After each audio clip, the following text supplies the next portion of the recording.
Welcome back to Midwest War Stories 2025. We start with what was considered the most deadliest city in Michigan during the 2000s.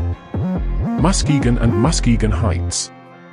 Neighboring communities that have thrived recently, but there's always a dark side.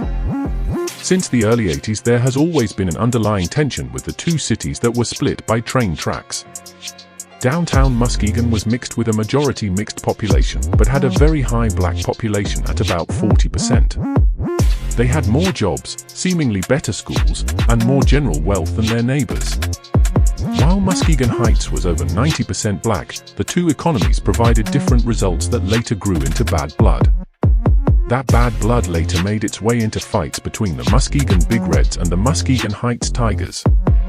The last fight was so wild that they didn't play another football game against each other until 2012. Muskegon and Muskegon Heights regularly had two youth football events that brought everyone together. Downtown Muskegon represented the Port City side and the Tigers were represented by the Heights. The Soul Bowl and the Labor Bowl were the two main events of the season. It wouldn't be an event if Wood Street and Southbound didn't get into a brawl. Doesn't matter if it was at the classic Hackley Stadium or in the Heights parking lot, a brawl was happening, and another brawl at the Chicken Coop usually followed after. Wood Street by size and numbers has the biggest neighborhood next to the south side of the Heights, aka Southbound.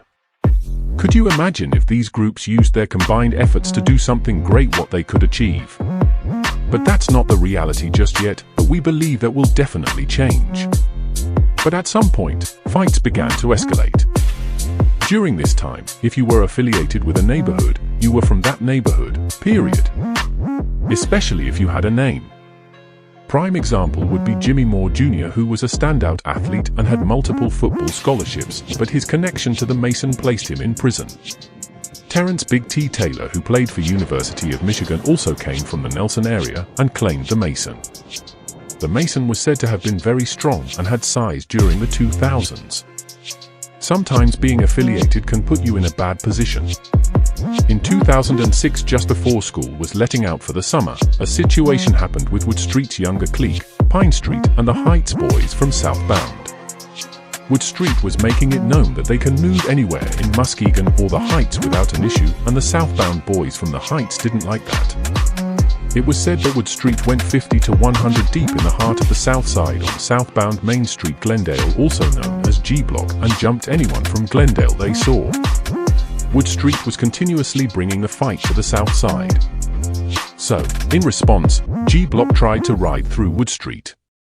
The only issue is, Wood Street has multiple main locations. Which means you're coming in pretty blind while they know who comes across the tracks within minutes. This situation was no different. As a group of southbound boys aka G Block were riding through Wood Street's hoods, Wood Street was alerted that they were in the area. It was alleged that as they rode down Pine Street, a person from Wood Street named Andre Payne alleged he threw a brick through the driver's side of the truck. Standout athlete from the Heights, David Fox, was hit with it, breaking his face. Fox made a full recovery and Payne was taken to jail, but because he was a minor, he didn't have to serve much time. This infuriated the kids from Southbound, and in response, when they saw another person from the Wood named Gary Armstrong aka Blue in the parking lot at Chicken Coop, he was jumped, almost stripped, and chased down Hume Street until he met up with the people he came with again. From there, tension only began to grow and the Wood took it to another level. On September 2nd, 2006, aka Blue allegedly shot at some people from the Heights in retaliation for them jumping him in the summer. He was later arrested on this crime. Wood Street was pushing a line that they ran the city, and with size, numbers, and money on their side, the inevitable was bound to happen, that something would escalate past a simple fist fight. Muskegon was getting extremely active, where outside gangs started to establish themselves. East Park began to clash with the West Side and Southbound. While across the tracks, Wood Street and the Mason Street Mafia began to clash at Muskegon High School, which was the mutual grounds of peace even though it was technically in Mason's hood. Muskegon began to have school fights regularly with the Mason. Even older Mason soldiers would fight the people from Wood Street. The fights began to escalate into all-out wars at the Muskegon High School courtyard. To the point that there had to be a police presence at the school for a while until tension died down. At one point, the Wood even clashed with the Sir 13s, who moved in on the west side of Muskegon, just past the Mason neighborhood. But the Wood and the Mason would at some point clash, and it went all bad. That day was July 24, 2010 at the Carbon Club in the middle of the street at 760 West Broadway in Norton Shores. A large fight ensued and the Mason Street Mafia members Jimmy Ray Moore aka Spud, his brother Domarcus Stinson aka Stints and Dontia Shamar Johnson caught Roosevelt Gamble from Wood Street heading into the club, and Gamble was beaten nearly to death and suffered a subdural hematoma with blood pooling between his skull and brain, causing pressure on the brain and several facial fractures. During the huge melee, while Gamble was being stomped out, Timothy Dwayne Thomas Jr. aka TJ from the Mason decided to pull out his gun and recklessly shot into the crowd of people fighting, wounding one person. Robert Burnett aka Slime Baller also from Wood Street pulled out his gun and returned fire, striking TJ, who was fatally shot at close range in the neck. Slime Baller was never charged for the murder because when the police reviewed the videotape, they saw TJ from the Mason shoot first into the crowd, and with Slime Baller from Wood Street responding in self-defense, the prosecutor chose not to pursue charges on the murder, but he was charged with felony possession of a firearm.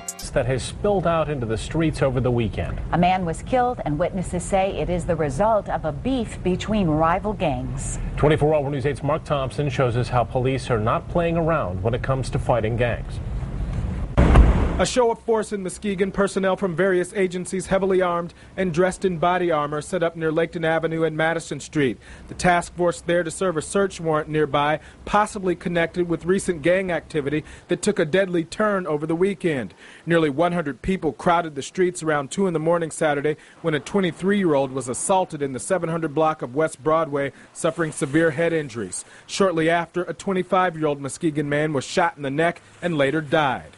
Another man was shot in the leg from a stray bullet. We received from witnesses that it was related to a gang rivalry. We're still trying to track down all those leads to prove or disprove that.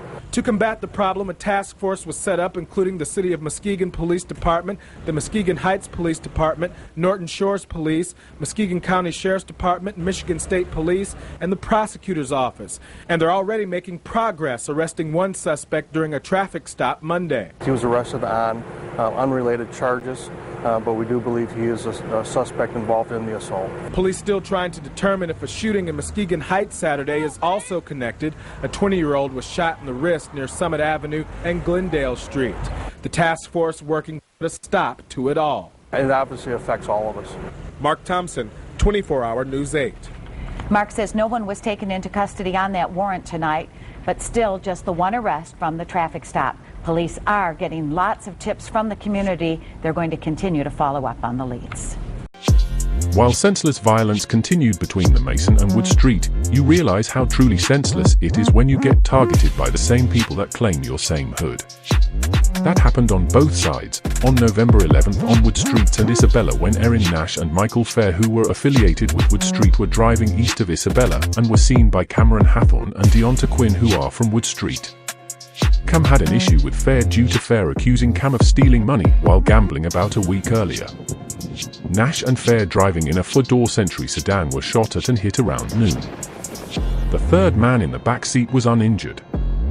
Nash and Fair ran from the car after it stopped at Chestnut Street.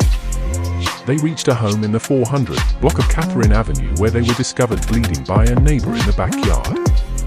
Cam shot Fair in the leg and Deonta Quinn shot Aaron Nash in the head. Both men survived. That wouldn't be the first murder over something related to gambling with Wood Street. Watching for you tonight begins with a question. Do you know these men? Tonight, police in Muskegon want you to be on alert. They're the suspects in a shooting that left 2 teens with gunshot wounds. Those 2 teenagers, who are cousins, are recovering, but tonight their family is talking to 24-Hour News 8's Crystal Hilliard. They want to know why it happened. Tonight, the Muskegon police believe they know who shot 2 teenagers Thursday afternoon. The family of the victims tells us they know the shooters too. The police chief says Aaron Nash and Michael Fair were riding in a car near Wood and Isabella Avenue in broad daylight when they were shot at multiple times. One bullet hitting the gas tank, leaving this trail behind. No, I don't. They're both male. The teens are cousins. Their aunt says she's grateful they survived. But as police point the finger at 21-year-olds Deonta Quinn and Cameron Hathorn, so many questions remain. I want to know why. What did he do, or what did either one of them do to either one of them to make them want to try and take their life? Was it that bad? Both Nash and a relative who did not want to go on camera tell us they knew the two suspects well, or at least they thought they did. I fed him. He stayed at my house. And his nephew is my great-grandson. I knew the two boys. One of them was close to home, like a family member. The two boys that they said did this? Yes. The family nor police know what happened and why it turned violent, but they do know they want this case closed. I want justice, because both of their lives could have been taken. They're lucky to be here. I want justice. We want to show you the two men police say are on the run tonight. The number is on your screen. If you see them, do not approach them because police believe they are armed and dangerous. They want you to call police. In Muskegon tonight, Crystal Hilliard, 24-Hour News 8. But 4 days later, Stepfawn Chandler from the Mason was walking in the Mason neighborhood, and say Rayshar Dickey, who is also from the Mason, was driving, and as his car approached, Stepfawn shot Rayshar in the mouth and arm around 5 p.m. on November 15th on Monroe between 3rd and 4th Street. Chandler stated that he shot him due to what he believed were threats from Dickey and others to the Chandler's family. But in a courtroom rarity as reported, he took full responsibility and was sincerely repentant, to the point the victim and his family accepted it and wished him well, and that the family plus Rayshar forgave him. He is currently completing his sentence of 14.5 years in prison.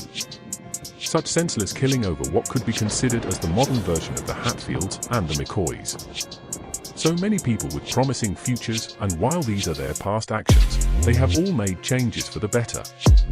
Stinson and his brother Spud both provide guidance in sports development since they were both standout athletes. Slimeball put a lot of rappers in the spotlight with his features with Chief Keef, the late great Fredo Santana, and Bad Girls Club Natalie Nunn that would catapult the Wood Street area's popularity and platform. These are just a few ways that these gentlemen are transforming a bad situation into a good situation. But before the good, we have to acknowledge the bad, and that starts with a long list of murders that happened between those two neighborhoods and other neighborhoods. So make sure you subscribe as we dive deeper into the story of the streets of Muskegon. Thanks for watching.